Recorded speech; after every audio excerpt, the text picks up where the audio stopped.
Shalom, it's me, Baht Of Zion, and today I'm coming to you with a reaction video, okay? Okay, and guess what? It's going to be IRS Monopoly Refund Edition. That's right, we're going straight to the streets. Well, we're going to the tax office, okay? All right now, family, let's go ahead and start this video content. Jacksonville tax preparer is facing 3 years in federal prison for falsifying hundreds of tax records. That's right. SurValarie Harris calls herself a financial genie, but in federal court she admitted to defrauding the U.S. out of $1.8 million. Action Jack's Deja Mayfield is live, and Deja, you heard from her former client who says they had to pay a big price after using Harris. Yeah, Ben, that person I talked to, they tell me they're a former client of Harris's, and after Harris prepared her tax returns, she owed thousands of dollars back to the IRS. Doors of SurValarie Harris's Tax Genie tax service were locked when we went by to visit.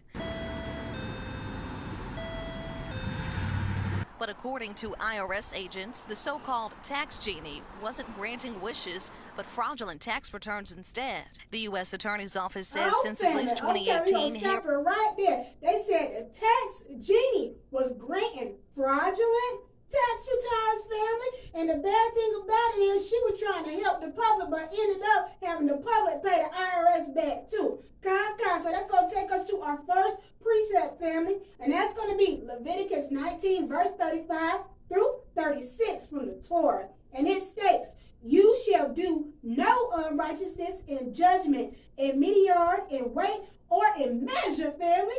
Just balances, just weights, and a just ephah and a just hin shall you have. I am Yahweh, your Elohim God, who brought you out of the land of Egypt. So, family, once again, dishonest tax filing is literally manipulating measures for personal gain. And the Torah calls this wickedness. Now, not did she just only defraud the government, the IRS, them folks. She also, once again, defrauded this client, which put this client in a position to have to pay this money back. But let's continue. Knowingly reported false information, sometimes even fake business expenses, to decrease the amount of money taxpayers. Okay, 2018, that's a long time. We in 2025, baby. What is you doing, Genie? She out here granting too many wishes. Goodness. And truth be told, if she wouldn't have gotten caught, I'm pretty sure some of y'all out there would have still been going over there to get that extra money on that tax return. I ain't slow. All right, but let's continue with this Genie. And to increase refunds. Investigators say she was finally caught when she prepared a bogus return for an undercover IRS agent. Baby, who was telling her that she was Robin Hood, huh? Robbing from the rich and giving to the poor. Who told her that? She out here twinkle dusting like Peter Pan and them. Baby, she need to go sign up for this Disney show and stuff like that, out here doing all this magic and stuff and then trapping people and things like that for her fraudulent gains. That's crazy. And in Exodus 20, verse 15, it teaches us that thou shalt not steal. So you out here stealing and defrauding. I already told y'all she's stealing and defrauded by the IRS and the people out here. Because why? She thinks she a genie. Oh my goodness. But let's continue. And I owe a little over $5,000. One of Harris's former clients, who doesn't want to be identified, says she only found out that Harris found fictitious expenses for her party service business when the IRS flagged her return. She said that I invested like $23,000 into a business. And how much sense does that make to invest $23,000 in a business and you only profit $300? When we tried tracking down. Right, that don't make no sense, client. $23,000 you invested into a business? Girl, I would have flagged that IRS return too. That is just crazy. That's bananas. That's bonkers. You know what I'm saying? That's like her out here running around this Monopoly board trying to collect and pass go. Now she done got her butt going to jail. But let's continue. Harris, she didn't answer the phone.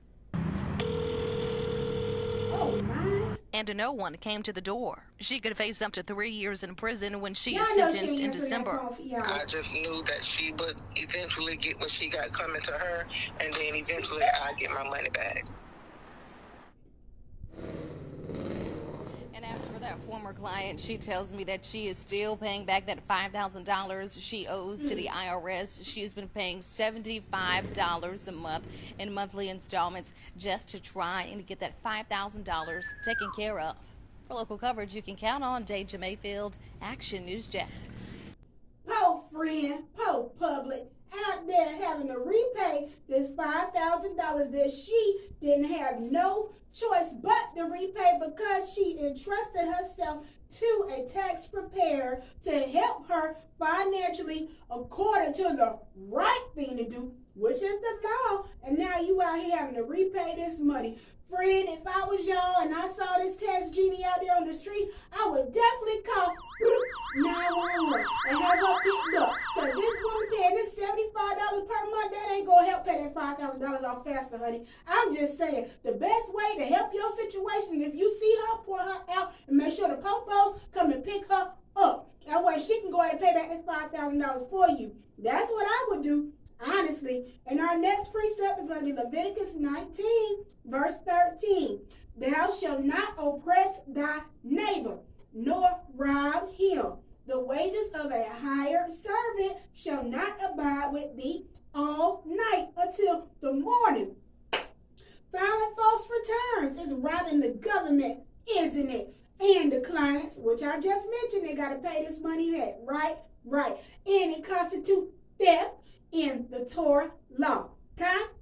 Now, Exodus 20, verse 16, it states, thou shalt not bear false witness against thy neighbor. So, ding, ding, ding, fabricating numbers or documents is definitely bearing false witness since it misrepresents the truth. If that woman only got about like, let's say, $1,000-something back, right, on her tax return, right? Because you know she can't find no kids, right?